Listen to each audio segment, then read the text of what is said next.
Welcome to the Drift and Ramble podcast. I'm Steve Blizen. Each episode will explore true stories and American legends. From the pages of history and a few stories handed down over the years, we'll look at the people, places, and events that helped shape a nation. Stories of survival, notable frontier men and women, explorers who struck it rich, and the outlaws that stole it from them. There'll be studies of saloon girls, swindlers, banditry, and bad men, profiles of lawmen and American Indians, and the good and evil that existed between them. We'll amble through the past.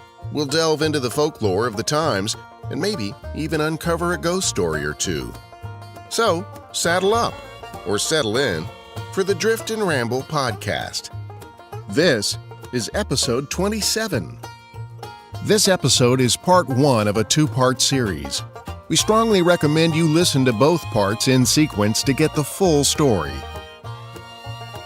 It is a shimmering hot summer day, July 26, 1875.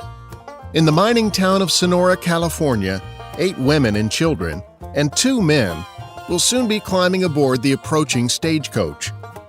An old man entertains himself, enjoying the sights around town, and especially in the hotel lobby where people congregate to catch the stage. Daddy, why are you staring at that old sign? You know you can't read. You want me to tell you what them words are? Yes, that would be mighty nice. It's rules for riding on the Wells Fargo stagecoach. Huh? How's that? Fools are riding the stagecoach? No, Daddy, it's the rules. Things you can't do on a stagecoach. Want to know what they are? Yes, ma'am, but I ain't setting foot on that dang blasted stagecoach. Yes, Daddy, I know. I'm the one who's leaving town, remember? You be careful now, daughter. Don't take no chances with your life. Oh, Daddy, don't you worry. I'll write you as soon as I get to Copperopolis. Now you take care of Mama while I'm gone. Bye, Daddy. Love you. I love you, child. You mind your whereabouts. The stagecoach driver was a man named John Shine. He was a level-headed thinker with a very long day ahead of him. The stagecoach was a mud wagon, a large 10-passenger stagecoach with jerky metal and leather suspension that would travel through treacherous terrain. The journey included a climb in Calaveras County called Funk Hill. As they approached the climb, a strange and mysterious figure steps out into the road. It is one of the most infamous outlaws in the Old West, and John Shine is about to become his first victim. That man is none other than Black Bart. He points a shotgun at the driver and yells, "Whoa! Hold up there, driver!" "How's that, mister? I can't barely hear you through that flour sack over your head." "I got a double-barreled shotgun and a mask. You've got a Wells Fargo stagecoach and a box full of money. I think you get the general idea. So please throw down that box." "Listen, partner, this ain't my first rodeo. Just 'cause you got a shotgun and a flour sack for a face, that don't mean squat to me." "If he dares shoot, give him a solid volley, boys." "Tell your men to hold their fire." Later, stage driver John Shine would tell the sheriff and his bosses at Wells Fargo, "That's when I seen 6 rifle barrels all pointed out of them rocks straight at me. Plus that crazy-looking feller with the flour sack over his head had a shotgun. He had cut eye holes out so he could see. Looked like a crazy person to me, and I weren't about to go taking no chances with my life. I reached under my seat and threw the strong box with no further hesitation. He kept that gun trained right on me, so I tossed down the sack of mail I was carrying, too. That's about the time the passengers figured out we was being robbed. One of the ladies screamed, and another yelled out to the man. Look here, Mr. Badman. Here's my purse. You can have all my money. Take it and let us be on our way." With that, the lady dropped her purse on the ground. Meanwhile, the owner, a man named John Oliver, was sitting next to a young miner who started to draw his 6-gun. "The kid went for his gun, but I stopped him and scolded him. I said, 'What are you trying to do? Get us all killed?' He let the hammer back down easy while the robber approached the stage from the side. He looked somewhat hideous with that mask on his head, but he spoke like an educated man. Madam, I do not wish your money. In that respect, I honor only the good office of Wells Fargo. Well, that masked rascal and his men held us at gunpoint. I counted 6 different rifles poking out from them rocks. With a sweep of his hand, the gentleman bandit motioned to the driver to get going. As the stage drove away, the bandit used a hatchet to pry open the strongbox. But it wasn't as easy to open as he had hoped. As John Shine and his freshly robbed stagecoach topped the hill, the driver stopped, rested his horses, and tried to calm his panicked passengers. Meanwhile, Black Bart was still hacking away at the strongbox when another stagecoach approached. This one was driven by Donald McLean of Sonora. Don McLean was also stopped by the masked bandit. Whoa! Hold up there, driver! Hey, fella, you don't need to point that shotgun at me. By the way, are you aware you got a flour sack on your head? Never mind that. Please throw down your box. I ain't got no box there, feller. I ain't even carrying no mail. All I got is a song in my heart. You just keep traveling then, partner. No one's ever gonna get rich off a song. Much obliged, mister. Bye-bye, Mr. Flour Sack. I drove my stage past Mr. Levy, but he didn't say hi. I think I'm onto something there. Black Bart went back to work trying to open that strongbox, while Don McLean climbed to the top of the same hill and met up with the other stagecoach. The two drivers talked a bit and then decided to walk back down and see if that masked bandit was still there. I reckon his men must have rode off, or they was hiding real good. I didn't see one except for that guy with the flour sack on his head. Wrote a song about him. Want to hear it? It goes like this. Bye-bye, Mr. Flour Sack Guy. Drove my stage past Mr. Levy, but he didn't say hi. Hey, maybe we should turn around and go back to our coaches. Them good old boys is drinking whiskey and rye. Look, them rifles are still there, see? Oh, Lordy, maybe this'll be the day that I die. Well, would you looky here. We've been hoodwinked. These rifle barrels are just a bunch of sticks. That old masked bandit sure is one smart feller. Over the next 8 years, this infamous bandit would rob some 28 stagecoaches and continue to elude Wells Fargo authorities. But just how did this masked bandit come to be? And why was Black Bart so feared? It's said the man never fired his gun during a robbery. And if taunting his pursuers wasn't enough, why did he have to be so polite about it? The mysterious man even left a few poems behind to further confound the authorities. To get at the truth behind Black Bart and his flour sack mask, we have to start with Charlie Bowles. Charlie Bowles was born in England in 1829. His parents moved the family to Jefferson County, New York, where they operated a small farm. Charlie was the third child in a line of 10. He had 6 brothers and 3 sisters. By 1849, he and 2 of his brothers were ready to leave the farm, so the 3 boys traveled west for the start of the gold rush. They ended up with just about everyone else, working the North Fork of the American River near Sacramento. But by 1852, the boys were ready to go back home. Charlie and his 2 brothers, David and Robert, decided to give gold mining another shot about 2 years later. But shortly after they left home, David and Robert both became ill and died. Along the way, Charlie met and married Mary Elizabeth Johnson, and by 1860 they had 4 little girls to feed. The family lived in Decatur, Illinois, and when the Civil War broke out, Charlie decided to take up arms and join the Union Army. He enlisted as a private, but was soon promoted to first sergeant within the year. He was shot in the stomach during the Battle of Vicksburg, and many thought he would not survive his wounds. But Charlie proved everyone wrong and pulled through. It wasn't long before he received a brevet commission and made second lieutenant. But the Civil War ended before he received his full commission. He never got the pay raise that would accompany his position. Charlie Bowles was given an honorable discharge on June 7, 1865.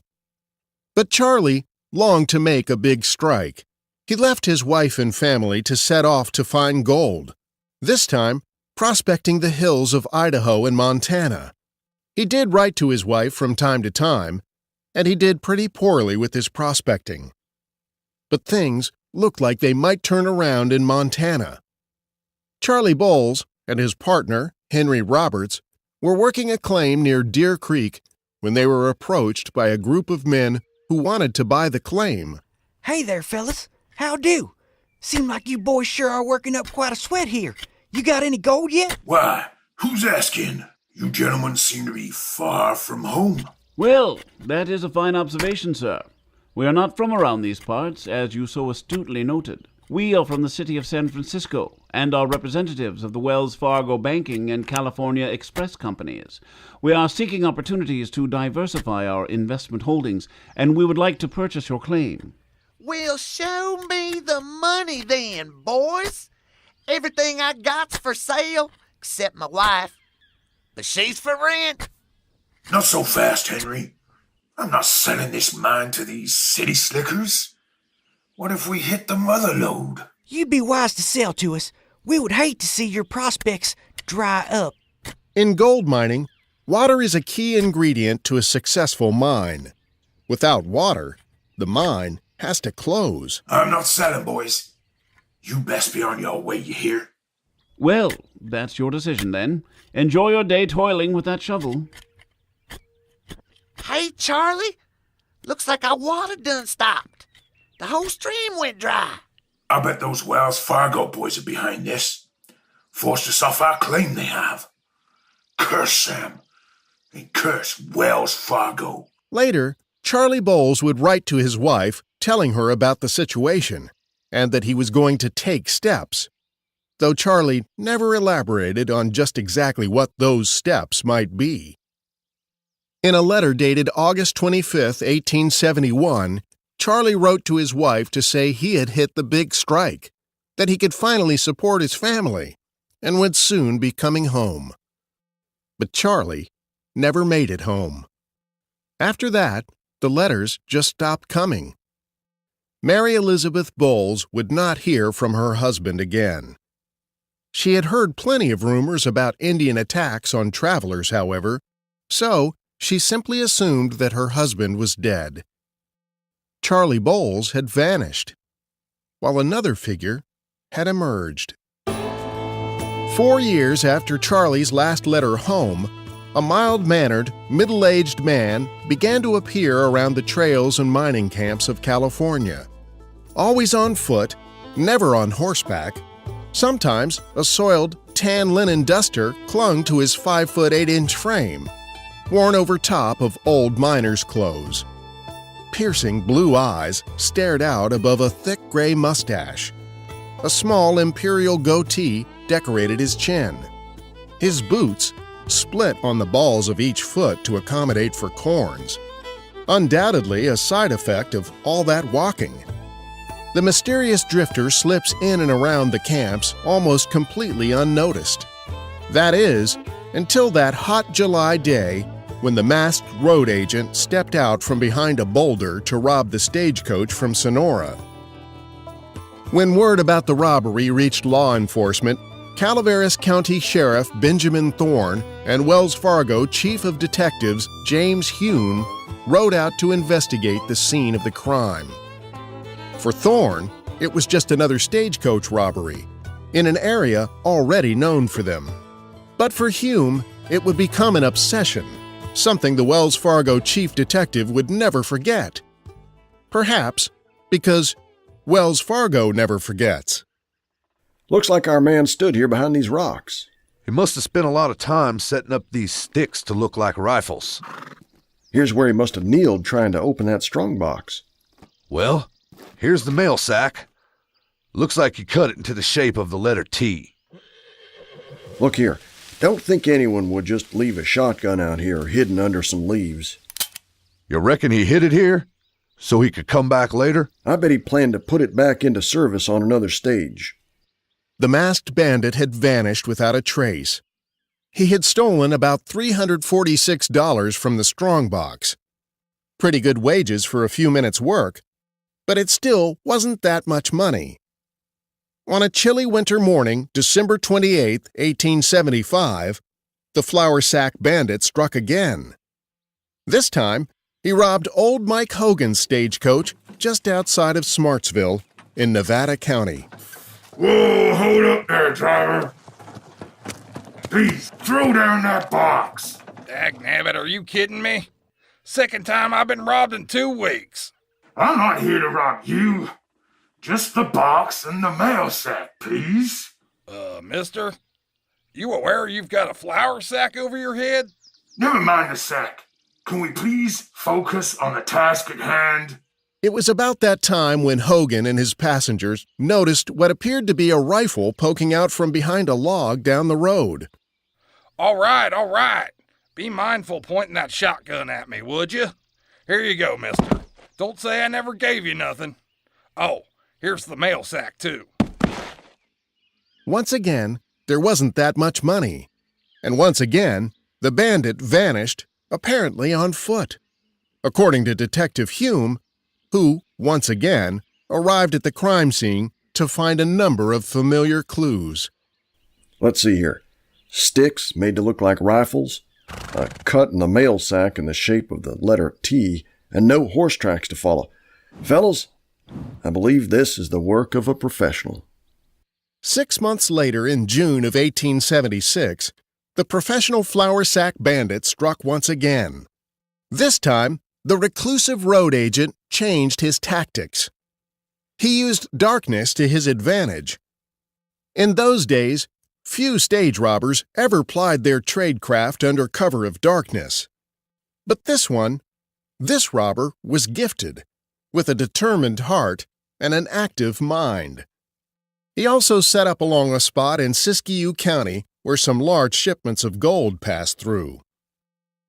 In an era where men with bad intentions drew no lines of distinction between the victims of their crimes, the gentleman bandit gained a reputation for his debonair demeanor and his dedication to only robbing Wells Fargo's cargo. The passengers were always spared. Once word about the robbery got to Detective Hume in San Francisco, familiar clues rose to the surface. The mail sack cut in the shape of the letter T. The smashed strongbox left at the scene. Nothing but footprints left behind. And none of the passengers robbed. What you posting there, partner? Wells Fargo was offering $250 for information leading to the arrest and conviction of the man responsible for robbing this stage. Way more money than we typically offer for our reward. I just got word that the state of California is offering $300 as well.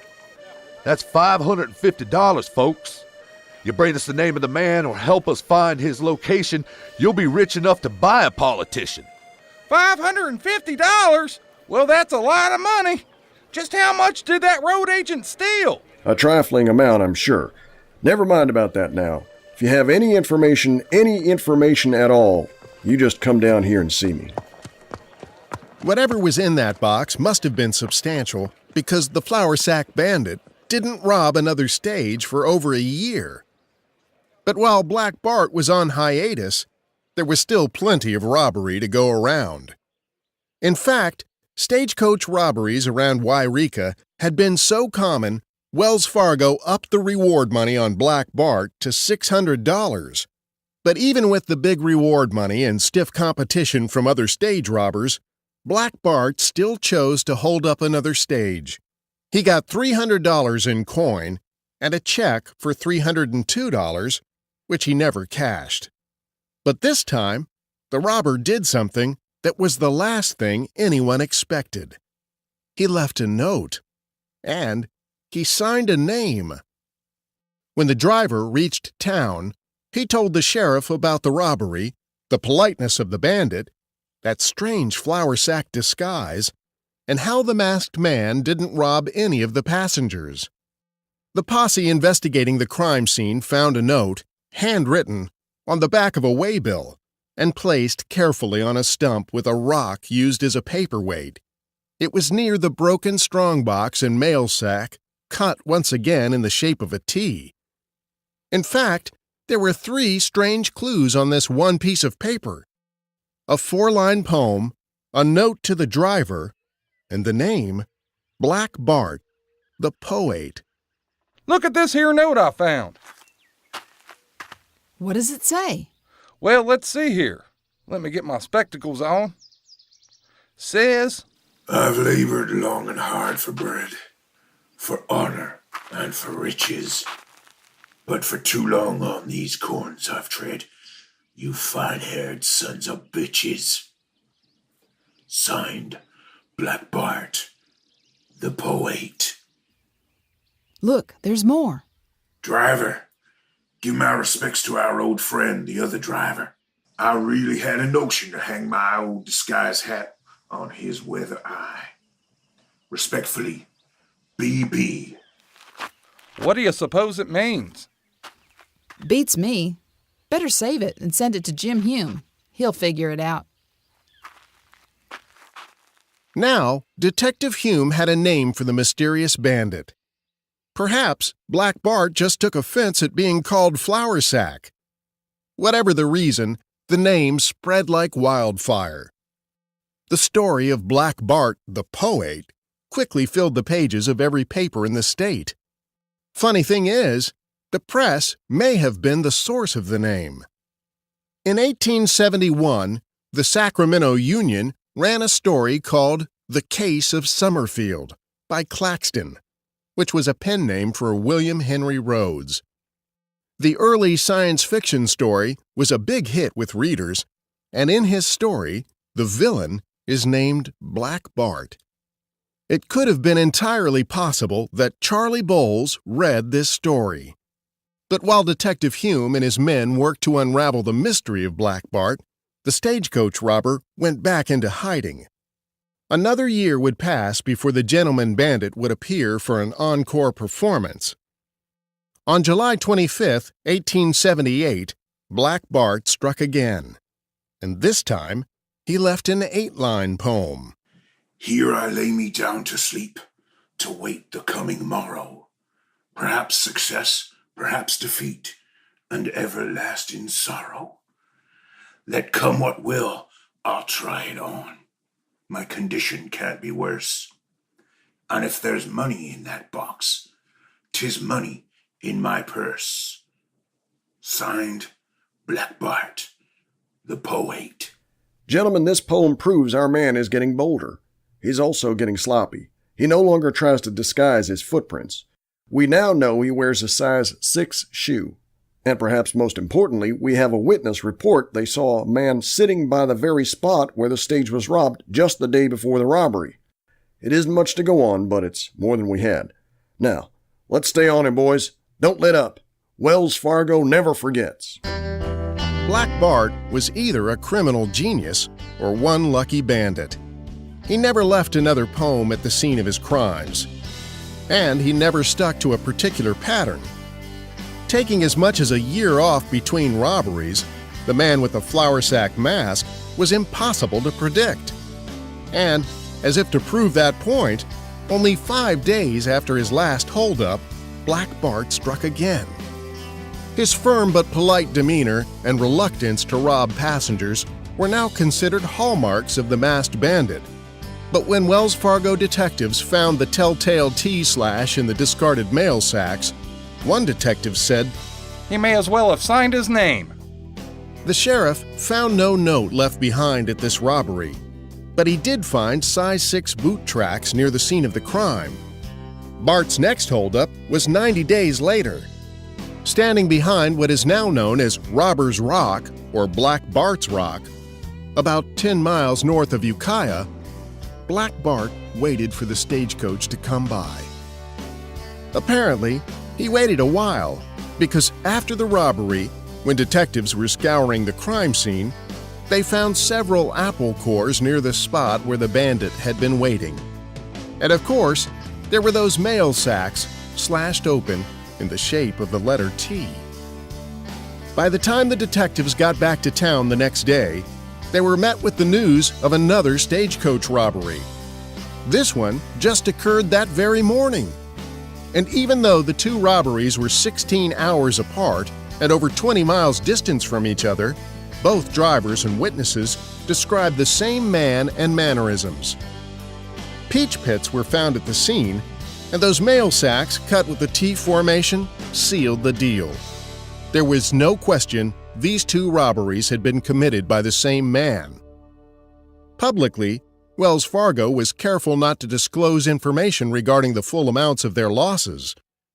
Privately, Hume and his men became increasingly frustrated by this puzzling bandit. Dagnabbit! Jumpin' Jehoshaphat! Sweet Jiminy Christmas!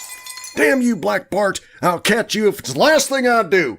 What's eating him? It's that Black Bart case. I heard they just raised the reward to $800. Look out! He's about to throw that horseshoe paperweight! Hume was an accomplished detective. Prior to working for Wells Fargo, he had held positions in law enforcement, and his skills as a lawman were unquestioned. But now, he was frustrated, and he seemed to be grasping at straws. With only a short list of potential suspects to work from, and desperate to stop the one-man crime wave, Hume narrowed his search down to a former convict, a man by the name of Frank Fox. Hume sent a confidential note to all Northern California law enforcement agencies. Confidential. For your eyes only. Attention law enforcement personnel of Northern and Central California. Be on the lookout for one Frank Fox, convicted stage robber and former guest of the state prison at San Quentin. Apprehension of this wanted man is a top priority and should be handled with the utmost secrecy from members of the press or the general public. Individuals with information on this suspect should contact me at the offices of Wells Fargo and California Express, San Francisco, California. Sincerely, James Hume, Chief Detective. But Frank Fox was not to be found, and it was probably a good thing for Hume. It spared him the embarrassment of arresting the wrong man. It wasn't long before Hume got word of another stagecoach robbery, robbed by a man with a flour sack mask. Curses, that confounded little weasel. He's toying with me. I want every resource we have directed on capturing this man. While James Hume and Black Bart played their statewide game of hide-and-seek, a man of jovial wit and a dapper dresser moved easily through high society's social circles in San Francisco. An affable person with a devilish twinkle in his sharp blue eyes, Mr. Charles Bolton wore a thick-groomed mustache and a tidy imperial goatee. He had a flair for conversation, and he made friends easily. He wined and dined with some of San Francisco's more prominent names. Charles Bolton was a successful mine owner and engineer. Black Bart, on the other hand, was a rough-and-tumble outlaw, a hard-knock character with exceptional skills in woodcraft, tracking, and survival. His ability to elude his enemies was impressive, and he knew Northern California territory like the back of his hand. Black Bart, the outlaw, and Charles Bolton, the refined aristocrat, were about as polar opposite as two men can possibly be. Yet, they did have one thing in common. They were both Charlie Bowles. Detective Hume amassed a huge file on Black Bart: names and dates, facts and figures, evidence found, eyewitness accounts. He had the mail sacks and tallied up the losses from both the Postal Service and his Wells Fargo stagecoaches. And just like the passengers that Black Bart refused to rob, Wells Fargo customers never lost a dime. Wells Fargo made good on every dollar lost to bandits. Though the generous policy was key to wooing patrons, the general public did not perceive Wells Fargo as generous. Quite the opposite, in fact. When a stagecoach was robbed, the company generally offered reward money of just $100, which most folks thought was miserly. And because Wells Fargo held the rights to so many roads and routes, they were often viewed by many as penny pinchers, profiteers, and monopolizers. That may have worked in Black Bart's favor, as local people were far more willing to help a polite traveler, like Black Bart the poet, than a greedy corporation. Meanwhile, Hume relentlessly pursued his quarry. He began to interview witnesses, and from these interviews, he began to compile a description of a man, believed to be in his 50s, seen near many of the robberies. One of the best witnesses turned out to be the 16-year-old daughter of Mrs. McCreary, who had a farm off the beaten path near the Eel River. Visitors at the farm were rare, and the two ladies seemed to be quite taken by the man they presumed was a preacher. The daughter, whose name was not recorded, gave these details to Detective Hume. Oh, he was kind and gentlemanly. He never swore or used tobacco. He never drank, so far as I was aware. He was missing 2 bottom teeth, but he had an easy smile and wore it often. The tourist had a coat sleeve that had been ripped and mended with white thread. His shoes had been split with a knife over the ball of the foot, I suppose to ease all his walking. He had a pocket watch with a gold chain, but the chain was broken and mended with a leather thong. He asked me for a second cup of coffee at dinner. Oh, he looked at me with those piercing blue eyes. His hands were soft, not the rough hands of a man used to farm work. He made intelligent conversation, and his jokes were polite. He's a comical sort of fellow. He did enjoy talking, though. He didn't know that there's no way he could be this stagecoach robber. He was far too kind for that kind of work. Hume was developing a sketch of a rather unimposing figure. A talkative, agreeable man about 5'8", with a thick gray mustache and a neatly groomed imperial. He was always seen carrying a bedroll, too. Hume surmised this a convenient way to hide his disguise, and he would soon be proven right.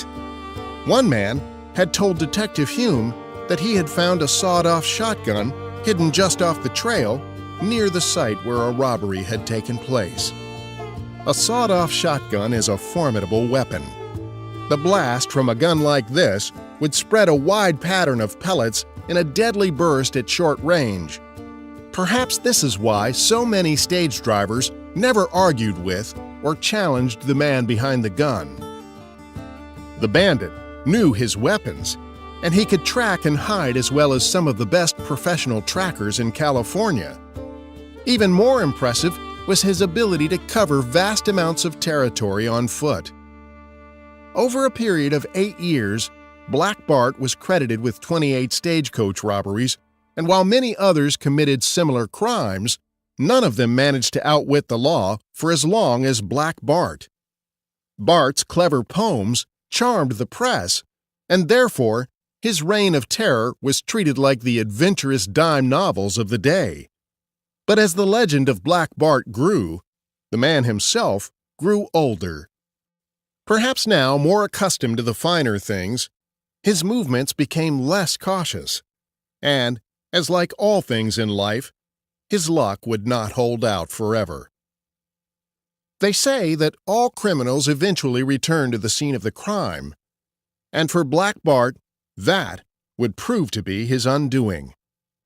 Setting up his ambush along the same trail, near the exact same spot where his first robbery had taken place at Funk Hill, Black Bart patiently watched the approaching stagecoach from his secret roost.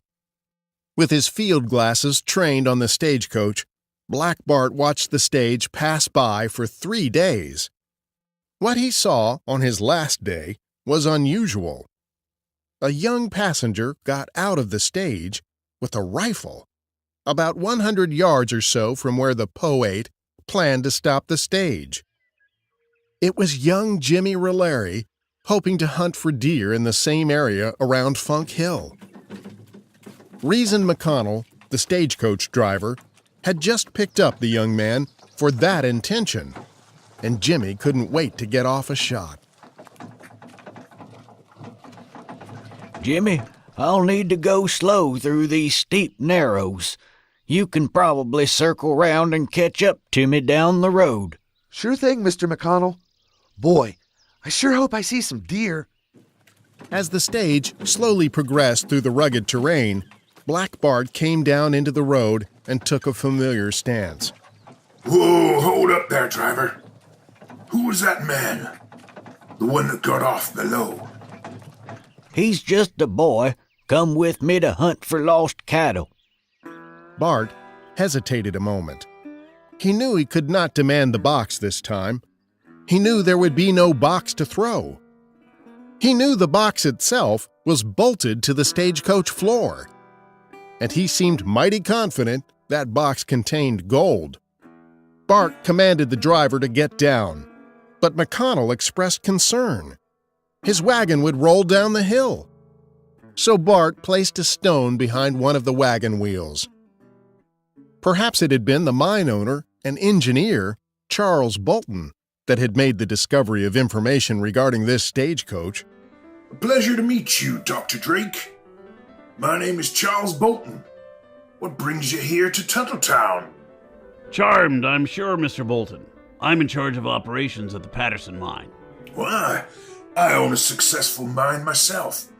In fact, I'm just now returning from checking operations.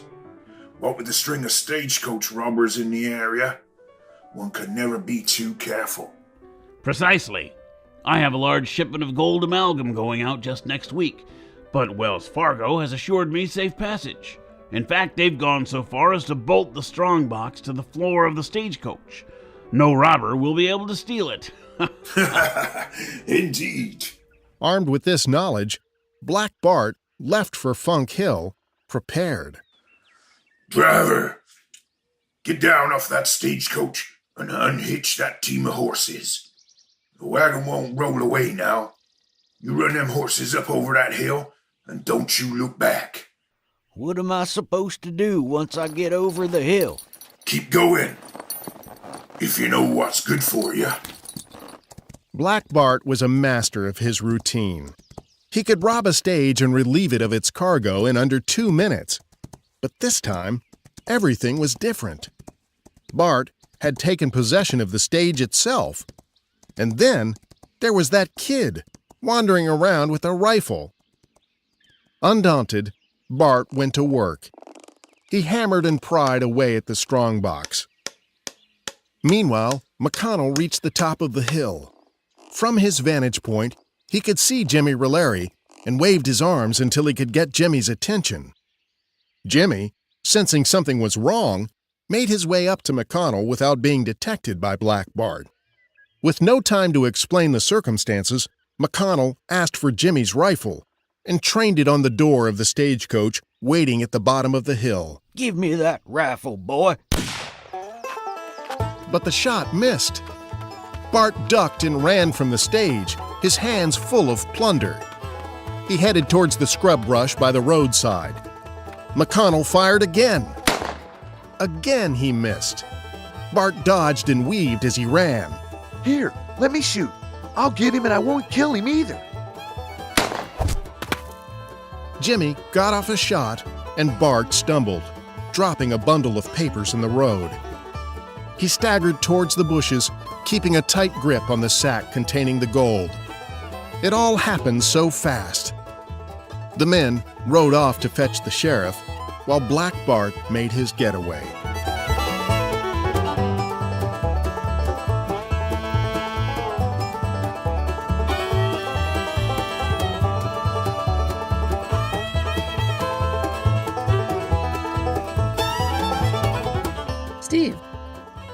Steve, you're gonna finish the story, right?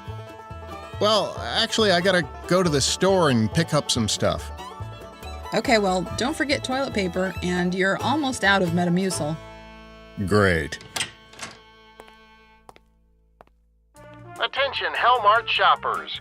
We're slashing prices on podcasts to bring you some of the best comedy and audio drama. On aisle 9, you'll find an assortment of quality podcasts priced affordably from your friends at Fate Crafters Network. Shows like Atheist Apocalypse and the hilarious retail comedy Attention Hellmart shoppers. This is the story of a big box retail store constructed over the gates of hell, with a cast of minimum wage slaves serving a general public of questionable origins. Attention Hellmart shoppers serves up savings with dark humor and twisted stories from retail hell. Check them out on iTunes or your favorite podcatcher today. The price has never been lower. Follow them on Twitter at @TheHelloMart and on Facebook at facebook.com/AttentionHellmartShoppers and at their website at AttentionHellmartShoppers.com. Today's savings are brought to you by Fate Crafters Network. Fate Crafters, where you can find a myriad of quality audio content. Check out fatecrafters.net for full details. That is all.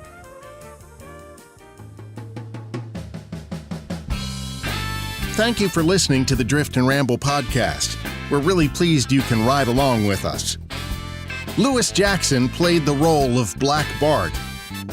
Isn't he the writer of the excellent White Noise blog? Why, yes, he is. Sarah Golding played the role of the daughter. Greg McAfee played the role of Detective Hume. Isn't he the writer from Rex Riveter, Private Eye? Why, yes, he is. Pete Lutz played the roles of Miss Campbell's daddy, Claim Buyer 2, Dr. Drake, the desk sergeant, and the reporters. Hey, isn't Pete from Potpourri Theater? Yes, he is. MJ Cogburn played the role of Miss Campbell. Hey, isn't she from Darker Projects? Yes, she is. Austin Beach played the roles of John Shine, Harry Morse, a claim buyer, John Thacker, the reporters, and Reason McConnell. Scott Phillips played the roles of the townsfolk, Wells Fargo detective, the lawman, and reporters. Drew Profit played the roles of Henry Roberts, Jimmy Rolleri, Sheriff Thorne, and the Wells Fargo detective. Hey, aren't all those guys from Audio Oblivious Productions? Yes, actually they are. Yes. Steve Blizzen played the roles of Don McLean, John Oliver, Mr. Ware, and the narrator. Yeah, I think people know I'm the narrator. Cheryl Blizzen played the role of the female deputy. Thanks to all the fine folks who lent their voices to this episode. You can find a complete cast list and show notes on patreon.com/driftanramble. That's patreon.com/driftanramble. And there's no cost or obligation to donate to our show. But do it anyway because your $4 latte isn't half as entertaining and doesn't last as long. Folks, mark your calendars for the conclusion of Black Bart coming up next time on the Drift and Ramble podcast. The Drift and Ramble podcast is a Clear Voice Media production, hosted and produced by Steve Blizzen, with segment research and voice acting by Cheryl Blizzen. Additional contributions and content have been made possible by support from individuals dedicated to the art and science of storytelling and exploring the still fertile promise of the American West. Until we meet again, I'm Steve Blizzen. And I'm Cheryl Blizzen. See you on the next Drift and Ramble podcast.